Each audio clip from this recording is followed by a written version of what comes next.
Hello everyone, welcome back to Zindagi mathematics. उम्मीद करते हैं आप सभी लोग स्वस्थ होंगे और आप सभी की अच्छी तैयारी चल रही होगी। उत्तराखंड प्रवक्ता गणित परीक्षा की 5 जुलाई को दोस्तों आपकी परीक्षा होने वाली है। आज से मात्र 10 दिन रह गए हैं।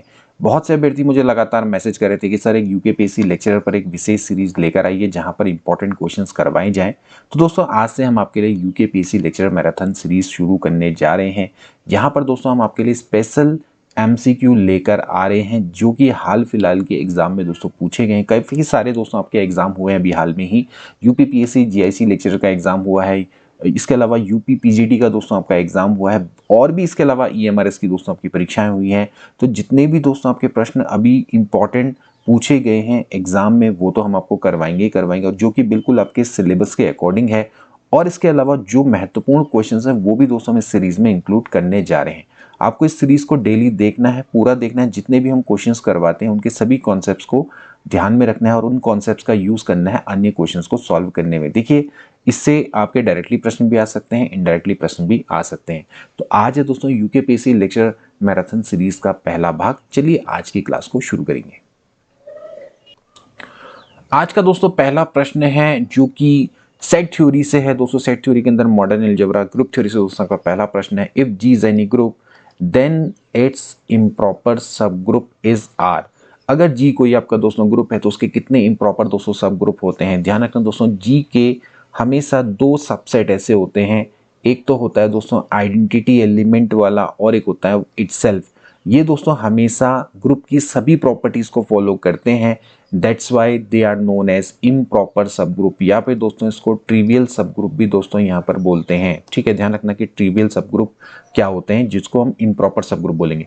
तो इन दोनों के अलावा जो भी प्रॉपर सबसेट होगा जी का और ग्रुप की सभी प्रॉपर्टी को फॉलो करेगा तो उसको दोस्तों हम क्या बोलेंगे, प्रॉपर सब ग्रुप बोलेंगे, या फिर उसको हम नॉन ट्रिवियल सब ग्रुप भी कह सकते हैं। ठीक है, तो ध्यान रखना कि जैसे कि जी है तो जी का एक तो ये हो गया आपका सबसेट, और इसके अलावा जो आइडेंटिटी एलिमेंट वाला दोस्तों ये एक तरह से सबसेट है। दोनों के दोनों ये अपने आप में ग्रुप की सभी प्रॉपर्टीज उसको दोस्तों फॉलो करते हैं।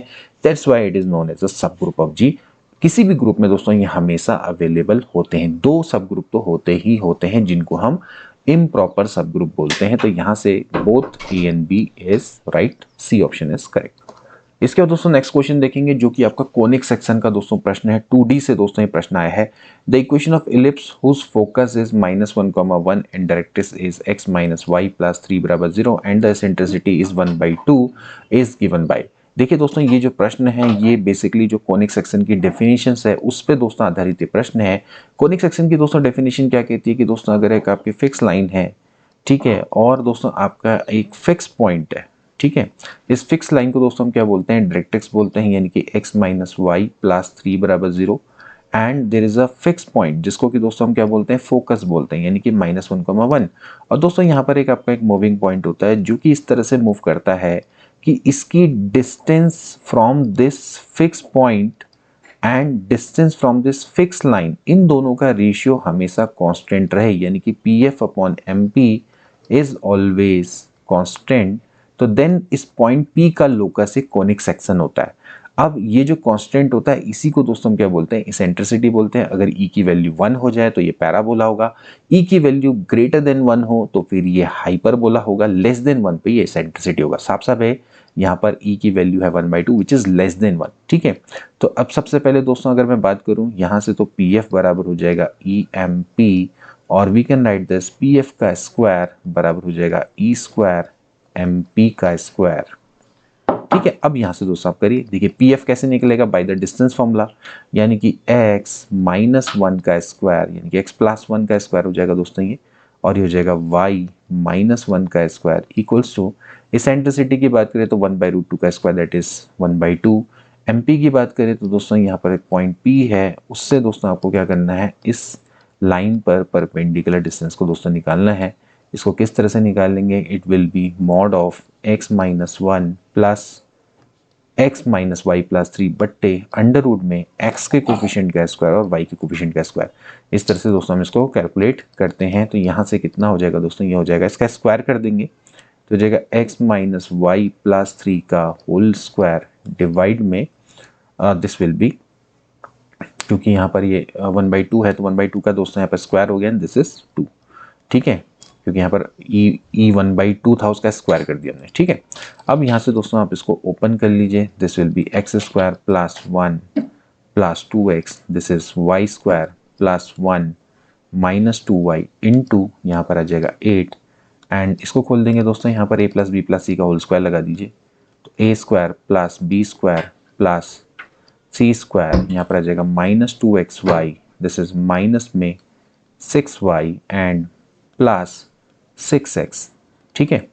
इसके बाद दोस्तों यहाँ पर से 8x square plus 8y square, इसको इधर ले आएंगे, तो चलिए पहले इसको मल्टीप्लाई कर लेते हैं, 8x square plus 8y square plus 8 2 जा हो गया 16, 1 और 1, फिर यहाँ पर हो गया 16x माइनस में 16y बराबर x square plus y square minus 2xy minus 6y plus 6x plus 9, इसको इधर ले आएंगे दोस्तों तो हो जाएगा x square plus Y square and 16x में से 6x जाएगा तो दोस्तों आपका बन जाएगा 10x, this is 7x square 7y square, ठीक है, क्योंकि 8 में से 1 गया, 8 में से 1 गया तो ये हो गया, एंड यहाँ से दोस्तों आप देखेंगे तो दिस विल बी माइनस में 10y ये हो जाएगा प्लस 2xy एंड 16 में से 9 गया यानी कि 7 बराबर 0। सो ये दोस्तों हमारी क्या है, रिक्वायर्ड इक्वेशन ऑफ एलिप्स है, ठीक है। 7x square plus 7y square plus 2xy plus 10x minus 10y plus 7 बराबर 0, हैंस ऑप्शन नंबर डी दोस्तों इसका क्या हो जाएगा, बिल्कुल करेक्ट हो जाएगा, ठीक है।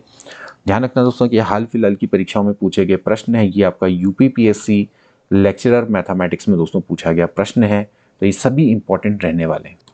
इसके बाद दोस्तों नेक्स्ट क्वेश्चन देखेंगे, आपके सामने स्टेटमेंट है और यहाँ पर इस स्टेटमेंट में आपको बताना है कि कौन कौन से स्टेटमेंट आपके ट्रू हैं। बहुत अच्छा दोस्तों प्रश्न है, पहले को देखा जाए तो आपका दोस्तों लिमिट का दोस्तों क्वेश्चन है, देखिए किस तरह से करेंगे। सबसे पहले यहाँ पर देखेंगे भैया limit n tends to infinity 1/n square है दोस्तों, यहाँ पर है 2 4 6 से लेकर 2n, अगर आप यहाँ पर से 2 कॉमन ले लेंगे तो यू विल गेट 1 + 2 + 3 से लेकर दोस्तों आपका हो जाएगा n, एंड यहाँ पर हम लिख देंगे limit n tends to infinity 1/n square, इसको हम लिख सकते हैं दोस्तों, यहाँ पर आप जानते हैं इसका जो सम होता है वो होता है n × n + 1/2।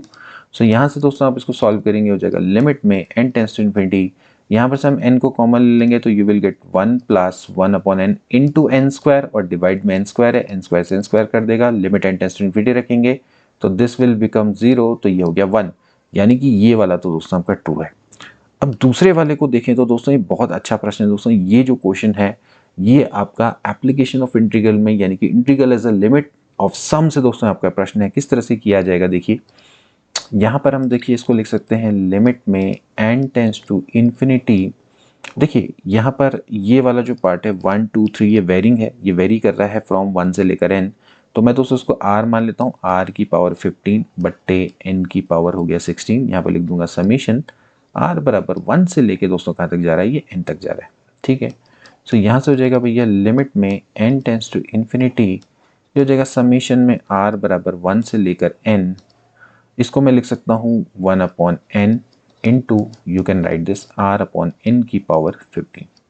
ध्यान रखना दोस्तों कि जब हम integration as a limit of sum में दोस्तों यहाँ पर ध्यान रखेंगे कि हम r/n है वो कन्वर्ट हो जाता है x में, and 1/n will be converting into dx, ठीक है। तो ये हो गया x और ये हो गया dx, तो हो जाएगा इंटीग्रेशन, यहाँ पर आ जाएगा x की पावर 15 और यहाँ पर आ जाएगा dx, ठीक है। अब लिमिट्स की हम बात करें तो लिमिट्स कैसे निकालेंगे, देखिए r वेरी कर रहा है, हम कैसे निकालते हैं लिमिट्स, हम ऐसे निकालते हैं limit n tends to infinity r/n, पहले r की वैल्यू क्या रखेंगे 1, तो ये हो जाएगा 1/n, और इसमें limit n tends to infinity लगाएंगे तो क्या हो जाएगा 0, तो यानी कि लोअर लिमिट आ गई 0। इसी तरह से r/n में आपको r की अपर लिमिट कितनी है दोस्तों, n, यहाँ पर n रखेंगे तो इट विल बिकम n/n, यानी कि आ जाएगा 1, तो अपर लिमिट हो गई 1। सो यहाँ पर इंटीग्रेट करेंगे x की पावर 16 बट्टे 16 0 से लेके 1, तो this will become 1/16, hence second जो स्टेटमेंट है वो भी करेक्ट है। Okay, so from these two we can conclude that C option is right, both 1 and 2 are true, ठीक है। तो अब इस तरह से इसको करेंगे, बहुत अच्छा क्वेश्चन है। इसके बाद दोस्तों नेक्स्ट क्वेश्चन देखेंगे जो कि आपका रिलेशन फंक्शन का दोस्तों क्वेश्चन है, इसमें डोमेन निकालना है फंक्शन का, बहुत ही बेहतरीन क्वेश्चन है। If the domain of the function this sine inverse and log E base is alpha comma beta, then आपको वैल्यू निकालनी है 3 अल्फा प्लस 10 बीटा की। यानी कि पहले दोस्तों हमें इन फंक्शन का डोमेन निकालना पड़ेगा एंड देन उसके बाद दोस्तों इसमें दोस्तों हमें इस अलजेब्रिक फंक्शन में इसको पुटअप करके इसकी वैल्यू को दोस्तों फाइंड आउट करना पड़ेगा। तो लेट दोस्तों मैं इसको एफ एक्स मानता हूँ दोस्तों, इसको मैं जी एक्स मानता हूँ। पहले मुझे एफ एक्स का डोमेन निकालना पड़ेगा, let it is D1, and फिर जी एक्स का निकालना पड़ेगा, फिर इन दोनों का मुझे इंटरसेक्शन करना पड़ेगा। तो उससे दोस्तों मेरी डी की वैल्यू निकलेगी जो कि इस तरह की होगी एंड देन मेरे को यहाँ पर इसको पुटअप करना होगा। ठीक है, तो स्टेप बाय स्टेप दोस्तों इस क्वेश्चन को करना होगा। सबसे पहले दोस्तों मैं एफ एक्स यानी कि sine inverse 3x minus 22 upon 2x minus 19 का दोस्तों मैं डोमेन निकालूंगा। We know that sine inverse अगर y हो तो उसका डोमेन कितना होता है दोस्तों, वो -1 से लेके 1 के बीच में दोस्तों रहता है, यानी कि इट इज -1 से लेके 1। ओके, अब इसको भी दोस्तों हमें दो पार्ट में सॉल्व करना पड़ेगा। केस नंबर 1 मानेंगे जिसमें हम मानेंगे कि भैया 3x माइनस 22 डिवाइड में 2x minus 19 should be less than equal to 1। ध्यान रखना दोस्तों कि इस तरह के क्वेश्चंस को आप करके कई स्टेप बाय स्टेप में काफ़ी सारी चीज़ें दोस्तों सीखेंगे। इस तरह के क्वेश्चन में खाली इतना भी आ सकता है कि कितना है डोमेन निकालो, तो वो सारी जो टेक्निक्स आप सीखते चले जाएंगे इसमें। ठीक है, जैसे 1 है तो उसको क्या करेंगे, इधर को ले आएंगे, ये हो जाएगा 3x minus 22 divided by 2x minus 19 minus 1 less than equal to 0। फिर इसके बाद इसको आगे लिखेंगे, ये हो जाएगा 3x माइनस 22 माइनस में 2x माइनस 19 माइनस हो जाएगा, मतलब जब हम एलसीएम ले लेंगे तो हो जाएगा माइनस में 2x plus 19 should be less than equal to 0। ठीक है, तो ये हो जाएगा x माइनस 3 बट्टे 2x minus 19 should be less than equal to 0।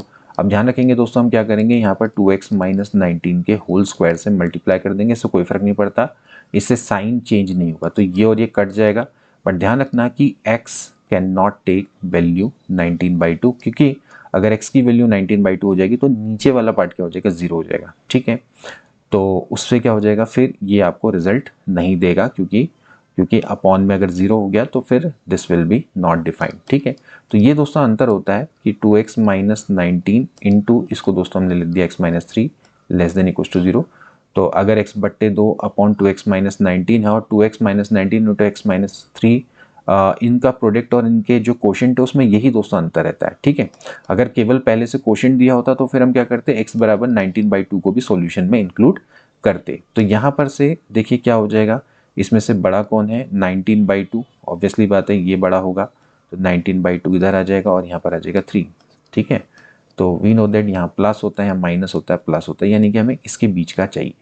तो इसका मतलब है कि हमारा जो सॉल्यूशन आएगा यानी कि x होगा वो क्या होगा, 3 से लेके लेस देन 19/2 का। जैसे मैंने आपको पहले बताया कि we will not conclude this, क्योंकि ये अपॉन में है दोस्तों। ठीक है, तो हमने क्या किया, 2x माइनस 19 का होल स्क्वायर करके इसको मल्टीप्लाई में तो ले आए, बट ये चीज़ को आपने ध्यान रखना है। ठीक है, तो और we can write this x is the element of 3 comma यहाँ पर 19/2 में क्या आएगा, ओपन ब्रैकेट आएगा। ठीक है, तो ये तो केस 1 से है दोस्तों। फिर यहाँ पर केस 2 होगा, केस 2 यानी कि ये वाला पार्ट है, ये हो गया 3x माइनस 22 डिवाइड में 2x minus 19 greater than equal to -1। ठीक है, तो यहाँ से क्या हो जाएगा, 3x minus 22 divided by 2x minus 19 plus 1 greater than equal to 0। ठीक है, एंड देन इसके बाद इसको सॉल्व करेंगे, ये हो जाएगा 3x minus 22 plus 2x minus 19 divide में 2x minus 19 should be greater than equal to 0। Again ये हो जाएगा 5x माइनस दिस इज 9 और 2 11, 2 और 1 3 और 1 4 बट्टे 2x minus 19 should be greater than equal to 0।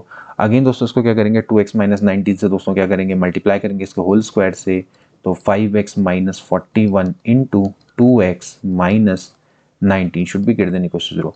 ध्यान रखना कि अगेन यहाँ पर क्योंकि 2x माइनस 19 बेस में है तो again x can not take value 19/2, ये वैल्यू नहीं ले सकता है। तो जब हम दोस्तों नंबर लाइन में बनाएंगे तो 5 अट्ठे देखिए 5 अट्ठे 40 होता है, 2 नम्मा 18 होता है, तो ऑब्वियसली बात है कि ये वाला बड़ा है। तो यहाँ से फिर से दोस्तों कितना आ जाएगा, ये हो जाएगा 19/2, ये बड़ा होगा और यहाँ पर आ जाएगा 4/5। ठीक है, तो प्लस माइनस प्लस। अब हमारा क्या है, प्लस चाहिए हमें, यानी कि ये वाला रीजन चाहिए, ठीक है, यानी कि माइनस इन्फिनिटी और ये हो गया प्लस इन्फिनिटी। सो इसका मतलब है कि x किसका एलिमेंट होगा, वो होगा माइनस इन्फिनिटी से लेके 4/5। 4/5 में तो दोस्तों आपका क्लोज ब्रैकेट होगा, इसको इंक्लूड करेंगे, बट इसको इंक्लूड नहीं करेंगे, यानी कि 19/2 कॉमा इन्फिनिटी। सो यहाँ से हमारा दोस्तों ये x हमारा निकल के आ गया, ठीक है। अब हमें ये हमारा दोस्तों यहाँ पर से दो वैल्यू हमारे से निकल के आ गई। अब हमें क्या करना है, बेसिकली हम, क्योंकि ये जो केस नंबर 1 है और केस नंबर 2 है, ये साइमल्टेनियस केस है, एक साथ का केस है, यानी कि इसकी वैल्यू मतलब कि -1 से लेके 1 के बीच में है। तो हमें जो केस नंबर 1 और केस नंबर 2 से जो हमारे डोमेन निकले हैं, उन दोनों का दोस्तों हमें क्या लेना पड़ेगा, इंटरसेक्शन लेना पड़ेगा, ठीक है। तो अगर मैं इन दोनों का इंटरसेक्शन लूंगा तो देखिए इसको हम क्या कर सकते हैं, हम मेथड से भी समझ सकते हैं। देखिए एक हमारा x आया, एक हमारे x की वैल्यू आई, ये आई 3 से लेके 19/2, दिस इज फ्रॉम 3 टू लेकर 19/2, ठीक है, और दूसरे की वैल्यू ये है। तो इन दोनों का दोस्तों हम क्या कर लेंगे, यहाँ पर से जो इंटरसेक्शन है वो दोस्तों निकाल लेंगे। दिस इज 41/5 है, 41/5, दिस इज 41/5, दिस इज 41/5, ठीक है। तो ये हो गया। तो हम क्या करेंगे, इन दोनों का दोस्तों यहाँ पर से इंटरसेक्शन निकाल लेंगे।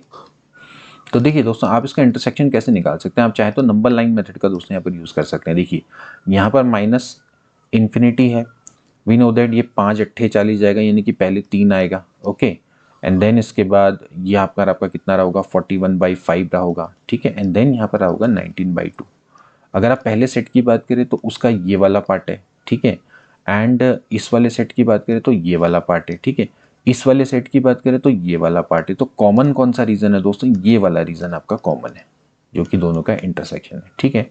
सो इसका मतलब है कि इन दोनों से मैं कंक्लूड कर सकता हूं कि जो x होगा इन दोनों का, जब मैं दोस्तों यहाँ पर इंटरसेक्शन करूंगा तो वो हो जाएगा यहाँ से 3 से लेकर कितना 41/5, और यहाँ पर आ जाएगा क्लोज ब्रैकेट, ठीक है, क्योंकि ये जो 41/5 है वो इंक्लूडेड है, ठीक है, वो भी दोनों में आपका इंक्लूडेड है। तो आप इस तरह से दोस्तों यहाँ पर क्या कर सकते हैं, इसको आसानी से समझ सकते हैं, ठीक है। तो ये हो गया आपका 3 से लेके, सॉरी ये आपका था 3 से लेके 19/2 तक था, ये 19/2 तक था ना। ये हो गया माइनस इन्फिनिटी से लेके 41/5, दूसरा था 91 से लेके इन्फिनिटी, और अगला था 3 से लेके 19/2, ये यहाँ तक था। तो कहने का मतलब है कि इसमें जो कॉमन आएगा वो ये रीजन आपका कॉमन आएगा, इतना रीजन, ठीक है। तो 3 से लेके 41/5 इसमें क्या आ जाएगा, कॉमन आ जाएगा। तो इसका मतलब ये दोस्तों हमारा आया डोमेन नंबर 1, ठीक है। तो पहले का दोस्तों अभी हमारा पहले का डोमेन निकल कर आ रहा है। अब हम क्या करेंगे, दूसरे का, यानी कि ये जो लॉगरिथमिक फंक्शन है इसका दोस्तों हम डोमेन निकालेंगे। हमें दोस्तों ये पता होना चाहिए कि लॉगरिथमिक फंक्शन है उसके अंदर हमेशा क्या होता है, जो भी log e बेस x है तो x is always greater than 0, यानी कि इसकी जो वैल्यू है वो हमेशा क्या होनी चाहिए, ग्रेटर देन 0 होनी चाहिए। तो चलिए एक बार एक काम करते हैं, gx को लिखते हैं, देन उसके बाद उसका डोमेन निकालते हैं। इस क्वेश्चन को दोस्तों इस तरह से मत समझना है कि बहुत लंबा है चौड़ा है, बस आपको ये समझना है कि इससे कई सारी चीजें यहाँ पर आपको सीखने को मिल रही हैं, ठीक है। तो देखिए इसको हम क्या लिखेंगे, देखिए लॉग, पहले मैं इसको लिख लेता हूँ, ये क्या है, ये है log e base, this is 3x² minus में 8x प्लस 5 डिवाइड में x² minus 3x minus 10 is greater than 0। Sorry बराबर, ये है हमारा फंक्शन। अब दोस्तों हमें क्या करना है, इसका डोमेन निकालना है। तो इसका मतलब है कि 3x² minus 8x plus 5 divide में, आपको पता होना चाहिए भाई log e बेस x है तो यहाँ पर x क्या होना चाहिए, हमेशा ग्रेटर देन 0 होना चाहिए, ठीक है। ये जो x है वो हमेशा पॉजिटिव होना चाहिए, उसी के लिए log आपका डिफाइन होता है, so it is greater than 0, ठीक है। अब सबसे पहले आप क्या करें, इन दोनों के फैक्टर करें। देखिए यहाँ पर आप देखेंगे तो इसका फैक्टर हो जाता है, दिस इज 5 3 15 हो गया, और आप इसको इस तरह से लिख सकते हैं 3x minus 5 into x minus 1, ठीक है। इसी तरह से आप डिनोमिनेटर के फैक्टर भी कर सकते हैं, ये हो जाएगा x माइनस 5, क्योंकि 5 दूनी 10 हो गया, ठीक है, तो plus 2 should be greater than 0। Again यहाँ पर आप क्या करेंगे, x माइनस 5 और x प्लस 2 के स्क्वायर से मल्टीप्लाई कर देंगे, ठीक है। तो these are the x minus 5, x plus 2 ये हो जाएगा 3x minus 5 and x minus 1 should be greater than 0। But क्योंकि दोस्तों ये जो टर्म है x माइनस 5 और x प्लस 2, और क्योंकि ये आपके नीचे हैं तो x can not take value 5 as well as x can not take value -2। ठीक है, इन दोनों वैल्यू को नहीं ले सकता। वैसे भी ग्रेटर देन 0 का केस है तो यहाँ पर तो किसी को भी इंक्लूड नहीं किया गया है। तो जब आप नंबर लाइन बनाएंगे तो नंबर लाइन में देखेंगे सबसे बड़ा कौन है दोस्तों, आप देख सकते हैं 5। उसके बाद फिर कौन आएगा दोस्तों आपका 5/3। ओके, यहाँ पर देख सकते हैं फिर आपका आएगा 1 एंड देन इसके बाद आएगा -2। ठीक है, इस तरह से। तो ये प्लस हो गया, ये माइनस हो गया, ये प्लस हो गया, ये माइनस हो गया और यहाँ पर हो गया प्लस।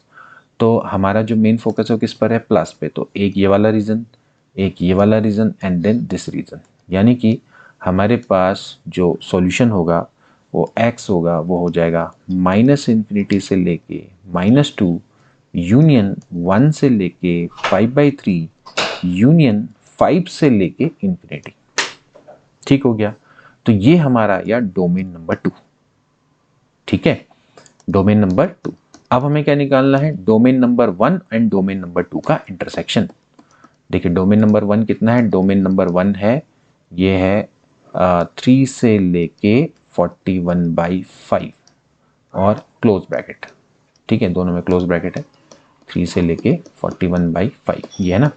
अब आपको क्या करना है दोस्तों, यहां पर से इन दोनों का हमें कॉमन यानी कि कॉमन इंटरसेक्शन निकालना है।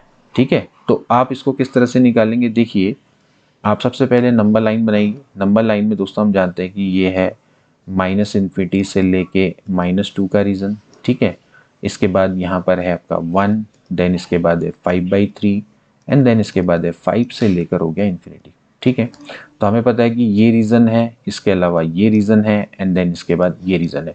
अगर आप दूसरे वाले को देखेंगे तो यहाँ पर दोस्तों 3 यहाँ कहीं पर होगा। ठीक है, और 41/5 की अगर मैं बात करूं तो 5/8 वो यहाँ कहीं पर होगा। ठीक है, तो इतना तो क्लियर है कि इतना तो दोस्तों आपका क्लियर है कि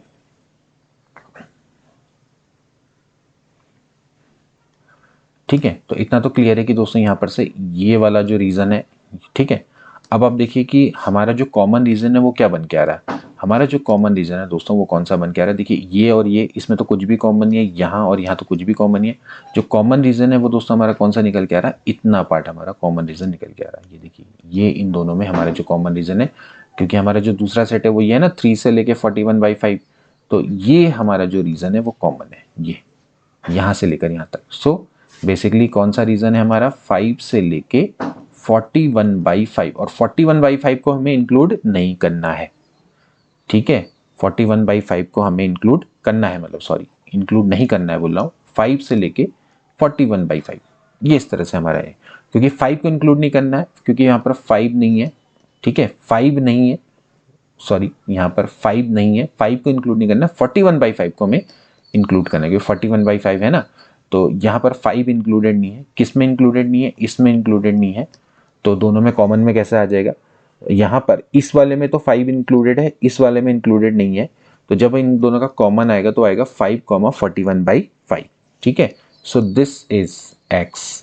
तो फाइनली हमारा जो डोमेन आया दोस्तों वो ये आया 5,41/5। तो इस तरह से हमारा दोस्तों क्या निकलेगा, डोमेन निकलेगा। सो this is the value of alpha comma beta, यानी कि 5,41/5। तो पहले तो दोस्तों आप ये डोमेन निकालना सीखिए, इसके बाद फिर यहाँ से हो जाएगा, इसको यहाँ पर रख देंगे 3 इंटू अल्फा यानी कि 3 इंटू 5 प्लस 10 इंटू 41/5 यानी कि ये हो जाएगा 15 प्लस ये हो जाएगा 82। सो 97 is a right answer. So hence option number A is right. So 97 will be the right answer. तो समझे दोस्तों इसको मैंने कैसे किया, पहले मैंने इसका डोमेन निकाला, इसका डोमेन निकाला। इसके डोमेन में भी दोस्तों आपको 2 केसेस थे, हालांकि वो जो दोनों केसेस हैं वो डिफरेंट नहीं है, वो सेम है, बट इसको अलग अलग करके हमें सॉल्व करना पड़ेगा। तो उनका हमें क्या किया, इंटरसेक्शन। अगर वो केस दोनों अलग अलग डिफरेंट सिनेरियो पे होते तो हम दोस्तों उसका क्या कर सकते थे, यूनियन करते, बट सेम है तो फिर हम क्या करेंगे, एक ही साथ हम उसको सॉल्व करेंगे, यानी कि इंटरसेक्शन करेंगे। एंड देन उसके बाद फिर लॉगरिथमिक की प्रॉपर्टी लगा के फिर हमने लास्ट में दोनों के डोमेन का हमें क्या ले लेना है, इंटरसेक्शन ले लेना। तो finally we will get our desired domain like 5 से लेके 41/5 एंड देन अल्फा बीटा की वैल्यू को हमें पुट अप कर देना है। तो बहुत अच्छा क्वेश्चन। इसके बाद दोस्तों नेक्स्ट क्वेश्चन देखेंगे जो कि बहुत अच्छा क्वेश्चन है। ये आपका रिलेशन फंक्शन का दोस्तों क्वेश्चन है। एफ एक्स बराबर अगर इतना है तो एफ इनवर्स एक्स की वैल्यू क्या होगी। बहुत अच्छा दोस्तों क्वेश्चन है। देखिए किस तरह से किया जाएगा। एक लॉजिकल क्वेश्चन है। एफ एक्स बराबर है, देखिए लिखा हुआ है लॉग ई base x plus under root में 1 प्लस एक्स स्क्वायर। तो देखिए लेट में एफ एक्स को दोस्तों मैं कुछ देर के लिए मैं वाई मान लेता हूँ। तो यहाँ से दोस्तों क्या हो जाएगा, अगर मैं इधर बोथ साइड अगर मैं एक्सपोनेंशियल ले लूँ तो ई की पावर वाई बराबर हो जाएगा एक्स प्लस अंडर रूट में 1 प्लस एक्स स्क्वायर। ठीक है, हम इसको इस तरह से लिख सकते हैं। अगर मैं दोस्तों इसका रेसिप्रोकल में करूँ, देखिए ये तो हो गया क्वेश्चन नंबर 1। हमारा जो मेन फोकस रहेगा वो एक्स को यहाँ पर दोस्तों यहाँ पर ई की पावर वाई में कन्वर्ट करने का रहेगा प्रयास। ठीक है, तभी जाके हम इसको निकाल पाएंगे। ठीक है, जैसे हमारा मेन फोकस ये रहता है कि लेट एफ इनवर्स एक्स बराबर हमने मान लिया वाई, तो एक्स बराबर क्या हो जाएगा, यहाँ पर से एफ वाई हो जाएगा। यानी कि मुझे टोटली एक्स को फंक्शन ऑफ वाई की फॉर्म में कन्वर्ट करना है, यानी कि मुझे एक्स को सब्जेक्ट बनाना है। तो एक काम करता हूँ मैं दोस्तों, इसका रेसिप्रोकल कर देता हूँ। ये हो जाएगा 1 अपॉन ई की power y. So this will be 1 upon में एक्स प्लस अंडर रूट में 1 प्लस एक्स स्क्वायर। मैं इसको इस तरह से लिख सकता हूँ। तो ये तो हो जाएगा ई की पावर माइनस वाई। एक काम करते हैं, यहाँ पर मैं एक्स माइनस 1 अंडर रूट में 1 प्लस एक्स स्क्वायर से ऊपर नीचे दोस्तों मैं मल्टीप्लाई कर देता हूँ। ठीक है, तो ये दोस्तों आपका हो जाएगा एक्स माइनस अंडर रूट में 1 प्लस एक्स स्क्वायर, नीचे हो जाएगा ए स्क्वायर माइनस बी स्क्वायर। ठीक है, ए प्लस बी ए माइनस बी, यानी कि एक्स स्क्वायर माइनस में हो जाएगा 1 प्लस एक्स स्क्वायर।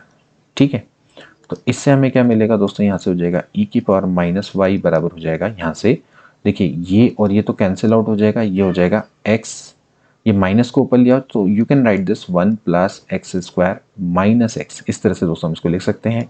और अगर मैं इसी तरह से इसकी मैं बात करूँ ई की पावर वाई की, तो ये हो जाएगा you can write this under root में 1 plus x square plus x. इस तरह से हम इसको लिख सकते हैं। ठीक है, तो अब देखिए ये हो गई हमारी इक्वेशन नंबर ए एंड ये हो गई हमारी इक्वेशन नंबर बी। एक काम करते हैं, ए में से बी को सब्ट्रैक्ट कर देते हैं। ए में से बी को सब्ट्रैक्ट कर देते हैं तो ये और ये आपका कैंसिल आउट हो जाएगा। ये हो जाएगा ई की पावर वाई माइनस ई की पावर माइनस वाई, और एक्स जुड़ के हो जाएगा 2x। सो बेसिकली एक्स बराबर आ गया ई की पावर वाई माइनस ई की power minus y upon 2। So we can write this f inverse y, because x की वैल्यू क्या है, बेसिकली x की वैल्यू क्या है दोस्तों आपकी एफ वाई। ठीक है, ये एफ वाई अगर आप इसको देखेंगे तो x की वैल्यू क्या है एफ वाई, एक सेकेंड, ये आपका है एफ वाई इक्वल्स टू कितना आ जाएगा, ये आ जाएगा ई की पावर y। मतलब कि देखा जाए तो दोस्तों ये आपका क्या है, y बराबर है एफ एक्स, तो x बराबर क्या हो गया आपका f इनवर्स y हो गया ना। तो ये f इनवर्स y है। अगर y बराबर हम एफ एक्स से निकाले तो ये जाएगा ई की पावर y माइनस ई की पावर माइनस वाई अपॉन 2। तो अगर मैं y को x से रिप्लेस कर दूं तो ये हो जाएगा ई की पावर x माइनस ई की पावर माइनस एक्स अपॉन 2। तो यहाँ से दोस्तों हमारा क्या मिल जाएगा, f इनवर्स x का फॉर्मूला मिल जाएगा, दैट इज d। यानी कि इस तरह से दोस्तों हम इसको निकाल सकते हैं, यानी कि D option will be correct. तो ये दोस्तों हमारा यहाँ पर से तरीका रहेगा। अगर जैसे मान लेते हैं मुझे x बराबर एफ वाई को अगर मुझे निकालना था, तो मैं फिर यहाँ पर क्या करता, थोड़ा सा यहाँ पर जो डिफरेंट टेक्निक है मैं उसका यूज़ करता। जैसे एफ वाई है तो we will write this x बराबर, यहाँ पर मैं रखता y लॉग y प्लस ये, एंड देन उसके बाद में y को मैं क्या करता, x के टर्म में कन्वर्ट करता, एंड देन उसके बाद मेरे पास यहाँ से f इनवर्स x आता डायरेक्टली, जो कि इस तरह की फॉर्म में होता। दैट इज यहाँ पर से दोस्तों हमारा आता ई की पावर एक्स माइनस ई की पावर माइनस वाई अपॉन 2। तो अगर मैं डायरेक्टली अगर मैं y बराबर एफ एक्स मान रहा हूँ तो यहाँ से जो x की वैल्यू है वो क्या आ जाएगी, f इनवर्स y आ जाएगी। तो मैंने इसके अकॉर्डिंग किया है, तो मेरे पास जो x आएगा वो f इनवर्स y आएगा, एंड देन फाइनली मैं y को x से रिप्लेस कर दूंगा, तो मैं इस तरह से इसको बना सकता हूँ। ठीक है, या तो फिर आप एक काम करो, पहले f इनवर्स x को y मानो, तो x बराबर एफ वाई हो जाएगा, एंड देन उसके बाद यहाँ पर से बिकॉज एफ एक्स ये है तो एफ वाई हो जाएगा log y plus under root 1 plus Y square, and then दोस्तों उसको आप सॉल्व करें, यहाँ पर हो जाएगा ई की पावर एक्स बराबर y plus under root 1 plus Y square, then इसके बाद उसको सॉल्व करें तो डायरेक्टली आपका यहाँ पर से फॉर्मूला आ जाएगा y बराबर इतना e की पावर x प्लस e की पावर माइनस एक्स अपॉन 2, उसको लिख देंगे f इनवर्स x। तो डायरेक्टली आप f इनवर्स x को उस तरह से भी निकाल सकते हो। मतलब दोनों वे हैं, कैसे भी आप इसको सॉल्व कर सकते हैं, but it's a very very important question. इसके दोस्तों नेक्स्ट क्वेश्चन देखेंगे, if a unit vector A vector makes an angle pi by 3 with I, pi by 4 with J and theta with K, then what is the possible value of theta is.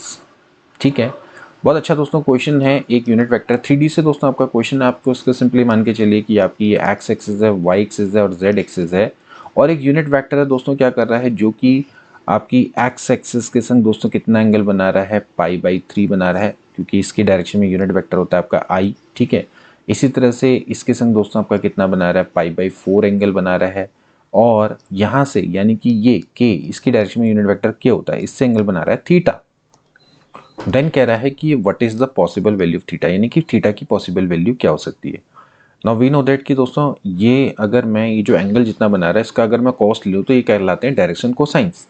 ठीक है, तो अगर मैं L M N L की मैं बात करूं तो दोस्तों क्या होता है कॉस थीटा, यानी कि जो एक्स के संग एंगल जो बना रहा है उसका कोसाइन।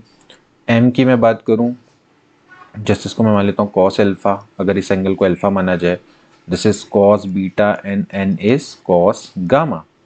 तो यहाँ पर मैं बात करूँ जो रिलेशन होता है बिटवीन द डायरेक्शन कोसाइंस, ये हो जाएगा l square plus m square plus n square बराबर 1, ये इसका फॉर्मूला है। तो यहाँ से हमें मिल जाएगा कॉस एल्फा, एल्फा कितना दोस्तों यहाँ पर से है, this is alpha, this is beta and this is gamma. तो यहाँ पर आप इसको रख दीजिए, ये हो जाएगा cos square pi by 3 plus cos square pi बटे 4 प्लस कॉस स्क्वायर थीटा बराबर 1। तो cos square pi by 3 means 1/2 का स्क्वायर 1/4, पाई बाई 4 यानी कि 1/√2 का स्क्वायर यानी कि 1/2 प्लस कॉस स्क्वायर थीटा बराबर हो गया 1।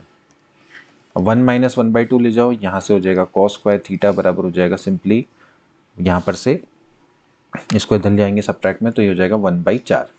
तो कॉस थीटा की जो वैल्यू हो जाएगी वो हो जाएगी प्लस माइनस 1/2। अब कॉस थीटा की वैल्यू जब प्लस 1/2 है तो उस केस में हम देख सकते हैं कि जो थीटा है, theta is varying between 0 to pi, तो इसका मतलब है कि जो थीटा की वैल्यू है 1/2 कितने पे होती है दोस्तों, सिंपली पाई बाई 3 पे, और इसके अलावा होती है माइनस 1/2 होती है 2 पाई बाई 3 पे। ठीक है, सो according to the option option number A दोस्तों क्या हो जाएगा, करेक्ट हो जाएगा। So this is the possible value of theta, ये आपकी थीटा की वैल्यू हो सकती है। तो ये आपका डायरेक्शन कोसाइंस पर आधारित दोस्तों आपका क्वेश्चन था, option number A is right.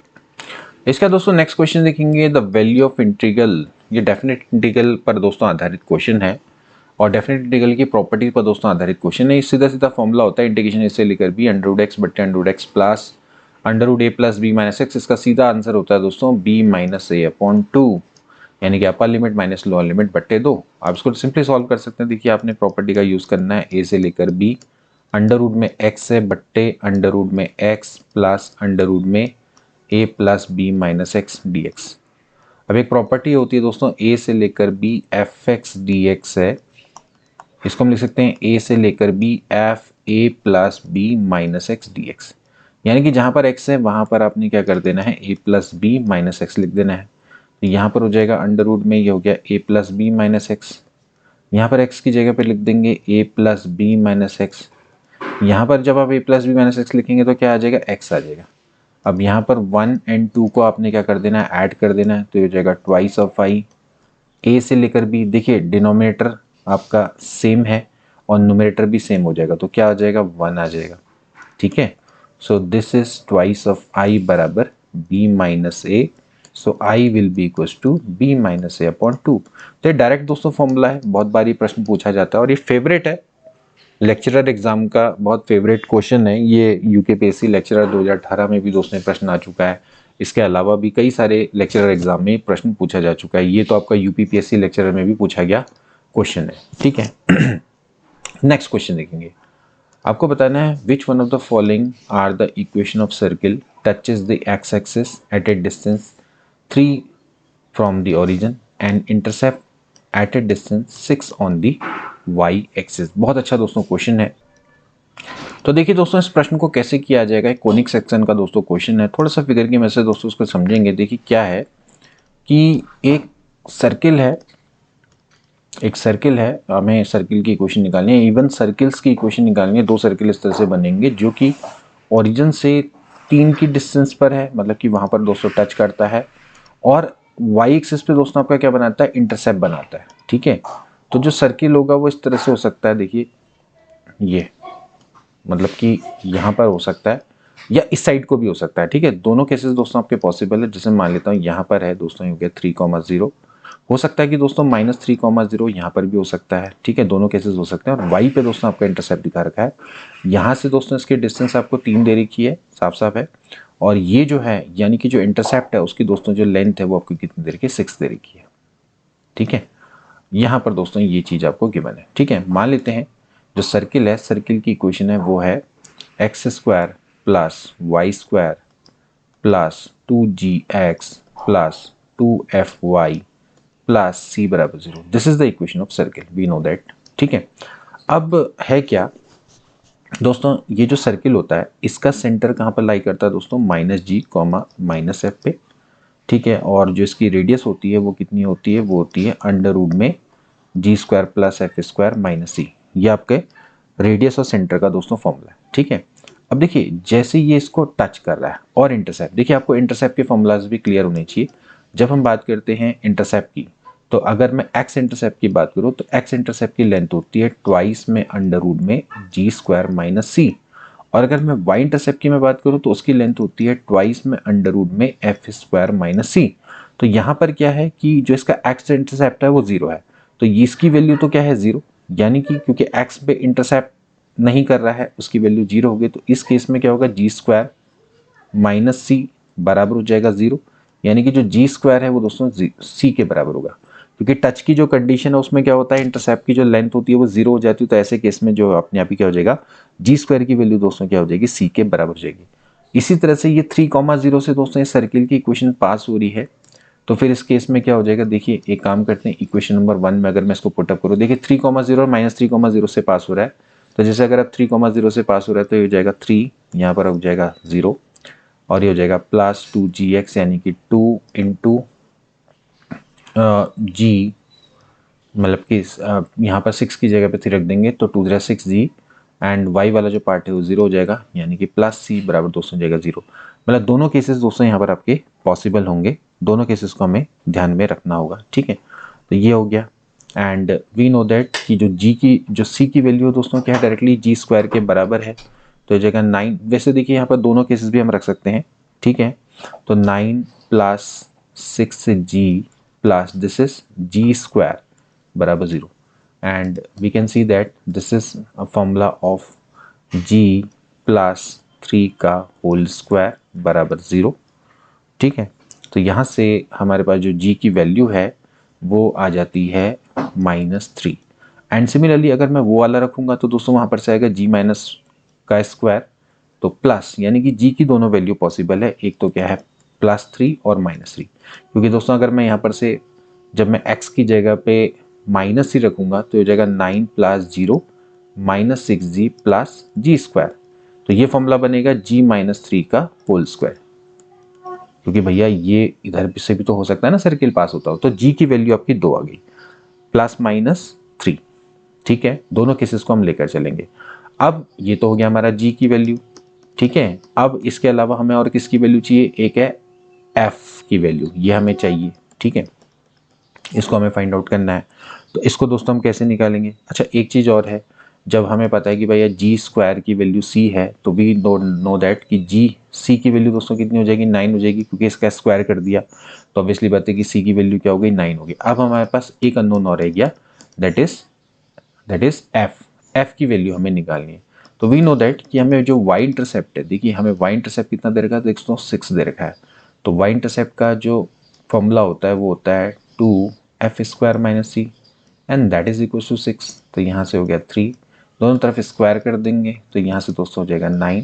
यहाँ से हमें पता है कि c की वैल्यू है दोस्तों आपकी 9, तो ये हो गया आपका 9 और 9 18, तो ये हो जाएगा f इजिकल्स टू रूट 18, वो भी प्लस माइनस। ठीक है, दोनों केस हम लेकर यहाँ पर से चलेंगे। तो फाइनली दोस्तों ये हो जाएगा f बराबर प्लस माइनस 3√2। तो देखिए हमें सब मिल गया जो जो हमारे पास अननोन थे। तो हमारे पास जो इक्वेशन ऑफ सर्किल थी वो क्या थी, X square plus Y square plus 2gx plus 2fy plus C बराबर 0। तो देखिए इसके अकॉर्डिंग हमारे पास क्या हो जाएगा, x square plus Y square, यहाँ पर आ जाएगा प्लस माइनस 2g का मतलब हो गया 6x, ठीक है, प्लस माइनस 2 इंटू दिस यानी कि 6√2y प्लस c की वैल्यू दोस्तों हमने कितनी निकाली, वो निकाली 9 प्लस 9 बराबर 0। So this is the required equations of circle, क्योंकि दोनों दो बनेंगी, एक तो जाएगा x square plus Y square plus 6x plus 6√2y plus 9 बराबर 0, इस तरह से एक माइनस वाली होगी। तो ये हैं आपकी इक्वेशंस ऑफ सर्किल्स। एंड यहाँ से दोस्तों देखा जाए तो हमारा कौन सा ऑप्शन दोस्तों राइट होना चाहिए, ऑप्शन नंबर देखा जाए तो ए वाला दोस्तों आपका क्या है, बिल्कुल राइट हो जाता है। Option number is right, x square plus Y square plus minus 6x plus minus 6√2y plus 9 बराबर 0। सो इस तरह से दोस्तों हम इसको सॉल्व करेंगे। तो बहुत अच्छा दोस्तों ये क्वेश्चन था, ठीक है। तो यहाँ पर एक कंडीशन को आपने समझना है कि इस केस में क्योंकि टच कर रहा है, तो टच वाले केस में क्या होगा, डेफिनेटली जी स्क्वायर की वैल्यू क्या होगी, सी के बराबर होगी। और यहाँ वाले केस में तो इसके इंटरसेप्ट की लेंथ आपको 6 दी हुई है, यहाँ पर जो इंटरसेप्ट होगा वो क्या होगा, 0 हो जाएगा। इस चीज़ को ध्यान में रखना है, ठीक है। हमने यहाँ पर मानना है कि ये this is the equation of circle, and then उसके बाद यहाँ पर हमने प्लस माइनस 3 दोनों को यहाँ पर पुट अप करके यहाँ से g की वैल्यू को फाइंड आउट करना है, प्लस माइनस 3 आएगी, c की वैल्यू निकाली, इस तरह से f की वैल्यू निकाल के यहाँ पर अपने पुट अप कर देना है। तो बस आपका ये आंसर निकल के आ जाएगा। इसके बाद दोस्तों नेक्स्ट क्वेश्चन देखेंगे जो कि आपका रिलेशन फंक्शन से प्रश्न है। Let A be the set of the real number then the real number दोस्तों इस तरह से डिफाइंड है ऑन ए इज। देखिए इस तरह का जो प्रश्न है आपको काफ़ी देखने को मिलता है, ये तो हम एनसीईआरटी में काफ़ी देखते हैं इस तरह के क्वेश्चंस को। तो आपको बताना है कि whether this relation is reflexive है, सिमेट्रिक है, ट्रांजिटिव है या फिर इक्विवेलेंस रिलेशन है। आपको चेक करना है कि चार ऑप्शन में से कौन सा करेक्ट है, ठीक है। तो सबसे पहले दोस्तों हम बात करते हैं रिफ्लेक्सिविटी की, ठीक है। क्या ये रिफ्लेक्सिव है? रिफ्लेक्सिव का अर्थ क्या होता है दोस्तों? रिफ्लेक्सिव का अर्थ है कि क्या x is x comma x क्या रिलेशन का एलिमेंट है, ठीक है। यानी कि x कॉमा x को अगर मैं देखूं तो क्या x square plus 1 greater than 0 होगा, यानी कि सिंपल सी बात है x इंटू एक्स प्लस 1 क्या ग्रेटर देन 0 होता है। तो एक्स स्क्वायर प्लस 1 की बात करूं तो क्या ग्रेटर देन 0 है। वी नो दैट कि कभी भी जब हम बात करते हैं स्क्वायर की, x आपका एक रियल नंबर है और वी नो दैट कि square of a real number is always greater than equals to 0। तो अगर मैं दोस्तों उसमें क्या करूंगा, 1 को ऐड करूंगा तो it is always greater than equals to 1 हो जाएगा, which tells us that x square plus 1 is always greater than 0।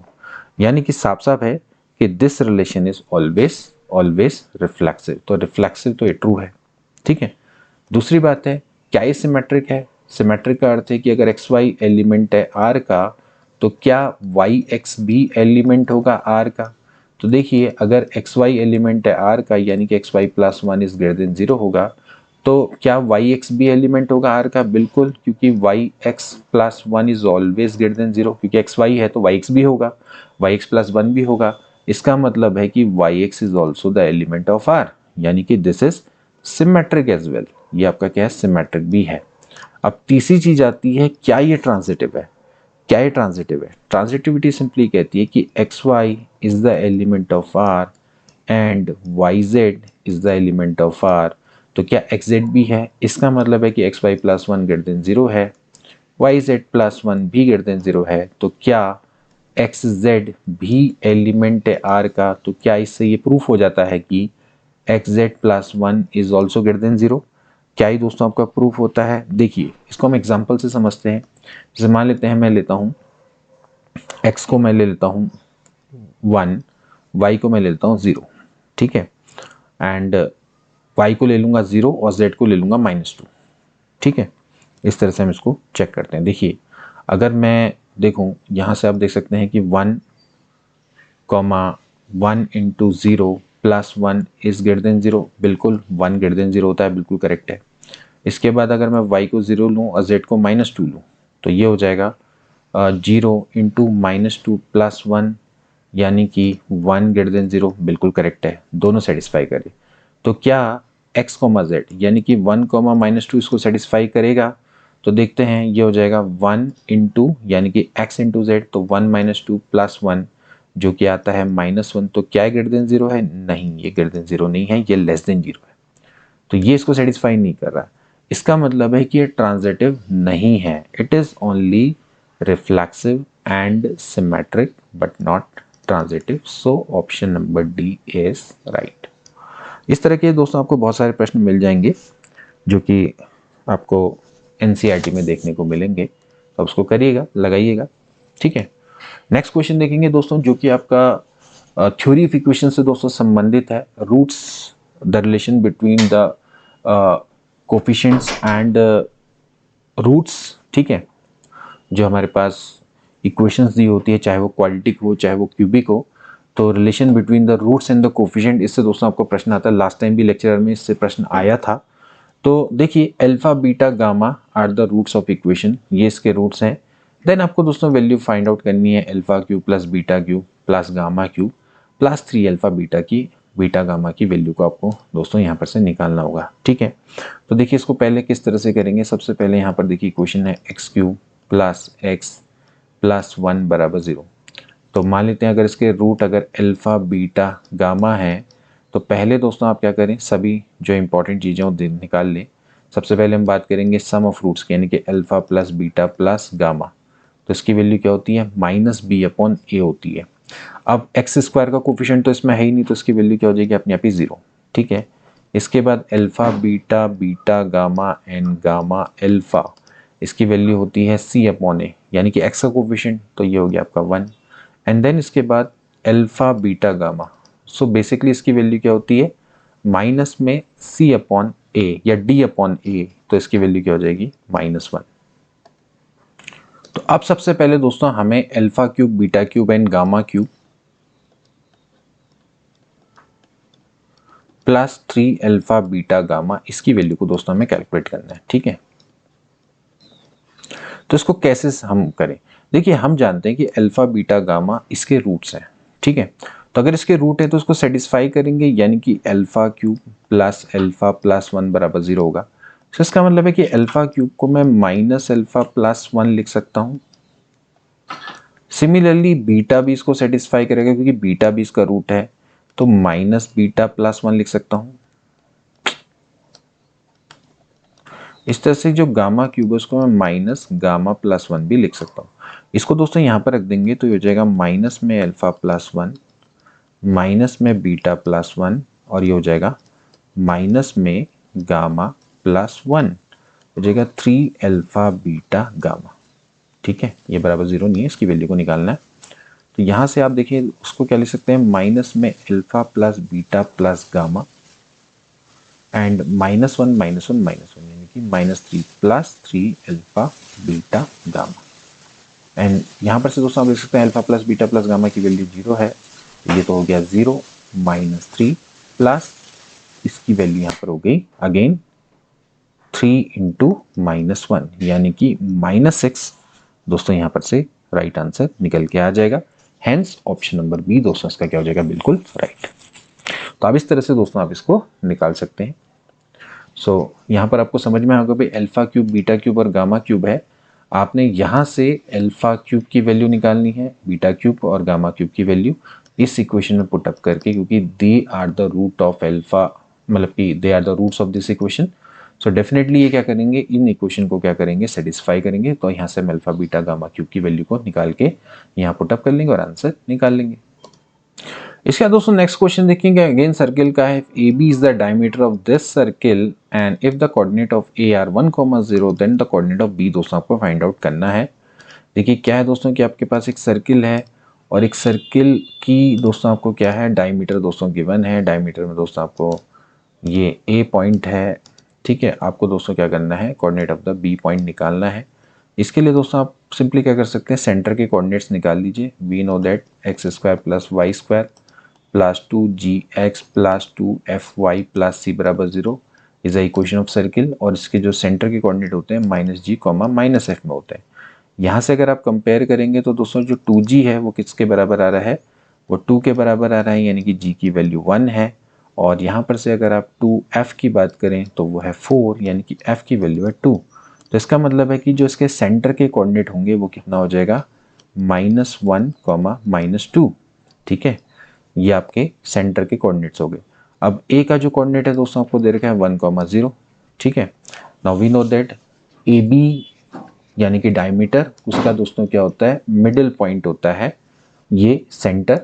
ठीक है, तो आप क्या कर सकते हैं, यहाँ पर आपका मिड पॉइंट थ्योरम लगा सकते हैं। तो सिंपली क्या हो जाएगा, इस x + 1/2 बराबर -1 एंड y + 0/2 बराबर -2, यानी कि जो x की वैल्यू आ जाएगी वो आ जाएगी -3 और y की वैल्यू आ जाएगी -4। तो -3, -4 इज द राइट आंसर।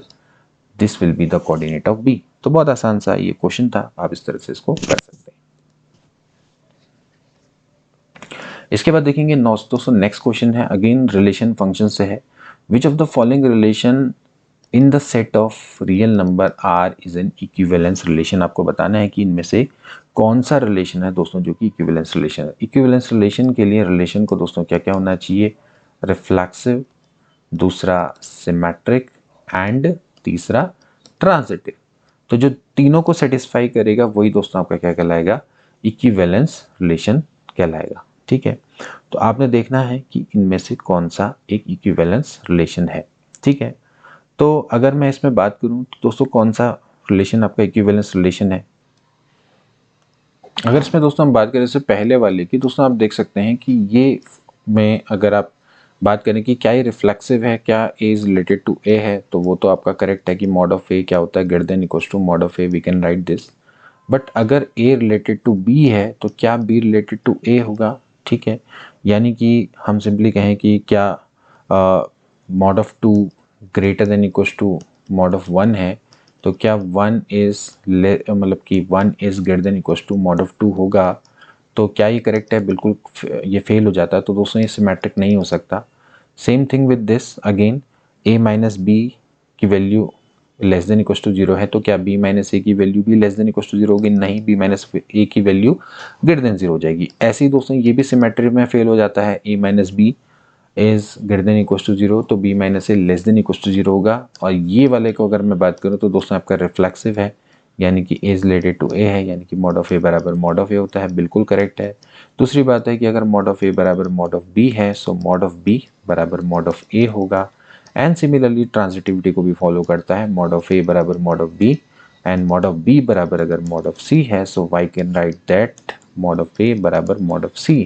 तो यानी कि ये जो डी ऑप्शन है दोस्तों बिल्कुल करेक्ट है, यानी कि दिस इज इक्विवेलेंस रिलेशन। इसके बाद दोस्तों नेक्स्ट क्वेश्चन देखेंगे जो कि आपका प्रोबेबिलिटी का क्वेश्चन है, और ये क्वेश्चन भी दोस्तों आपका बहुत बार रिपीटेटिव टाइप का क्वेश्चन है। A man is known to speak truth 3 out of 4 time, he throw a die and report that it is a 6, find the probability that it is actually a 6। बहुत ही अच्छा दोस्तों question है ये, दोस्तों आपका posterior probability का दोस्तों question है जो कि बेस थ्योरम पर बेस्ड है। ठीक है, इस क्वेश्चन को देखिए किस तरह से कहा जाएगा। देखिए ये कह रहा है कि मैन है जो कि स्पीक करता है ट्रूथ 3 आउट ऑफ 4 टाइम, यानी कि उसकी जो सच बोलने की प्रोबेबिलिटी है बेसिकली वो है 3/4। ठीक है, और जो झूठ बोलने की प्रोबेबिलिटी है दोस्तों कितनी हो जाएगी, 1/4 हो जाएगी। ठीक है, अब दोस्तों हम एक इवेंट मानते हैं, इवेंट हम ये मानते हैं कि इवन है कि 6 ऑकर हुआ। ठीक है, 6 आपका क्या हुआ, ऑकर हुआ। और एक E2 इवेंट मानते हैं कि 6 ऑकर नहीं हुआ, 6 ऑकर नहीं हुआ, यानी कि 6 नॉट ऑकर, ये वाला मान लेते। ठीक है, अब ए को मैं इवेंट मानता हूं कि वही कि ही रिपोर्ट्स 6, यानी कि रिपोर्ट्स उसने क्या किया, 6 किया, 6 उसने रिपोर्ट किया। ठीक है, अब देखिए हमें दोस्तों क्या निकालना है कि उसने रिपोर्ट किया 6 को और 6 एक्चुअली ऑकर हुआ था।